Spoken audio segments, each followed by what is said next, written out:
અમદાવાદમાં વધુ એક કોલ સેન્ટરનો પર્દાફાશ થયો છે। વેજલપુર વિસ્તારમાંથી બોગસ કોલ સેન્ટર પકડી પડાયું છે। પોલીસે બોગસ કોલ સેન્ટર ચલાવતા 5 આરોપીઓની ધરપકડ કરી છે। આરોપીઓ દ્વારા વિદેશી નાગરિકોને લોન આપવાની લાલચ આપીને છેતરપિંડી કરાતી હતી। ટેક્સ નાઉ નામની એપ્લિકેશનથી વિદેશી લોકોને લોન પ્રોસેસના નામે ગિફ્ટ કાર્ડની ખરીદી કરાવી છેતરપિંડી આચરતા હતા। આરોપીઓએ લોકોને લોન પ્રોસેસની ફી પેટે USDT અને ગિફ્ટ કાર્ડ ખરીદી કરાવી લાખો રૂપિયાની છેતરપિંડી આચરી હોવાનો ખુલાસો થયો છે। પોલીસે 10 મોબાઈલ ફોન અને 3 લેપટોપ સાથે 5 આરોપીયા કેસમાં પકડી પડ્યા છે।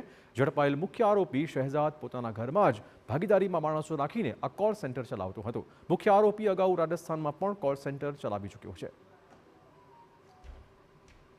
ભેગા મળીને આ લોકો ગેરકાયદેસર કોલ સેન્ટર ચલાવતા હતા। એક એમણે કેશ અમેરિકન એવી એમણે બનાવેલી હતી, ખોટા અધિકારી તેની ઓળખ બનાવી હતી ને એના આધારે લોકો ટેક્સ મેસેજ કરતા હતા એ લોકો દરેકને, અને એ પ્રમાણે કરી અને ત્યાંના જે માણસો છે એને વિશ્વાસમાં લઈ અને છેતરપિંડી કરતા હતા, ખોટી રીતે પૈસા ટ્રાન્સફર કરતા હતા।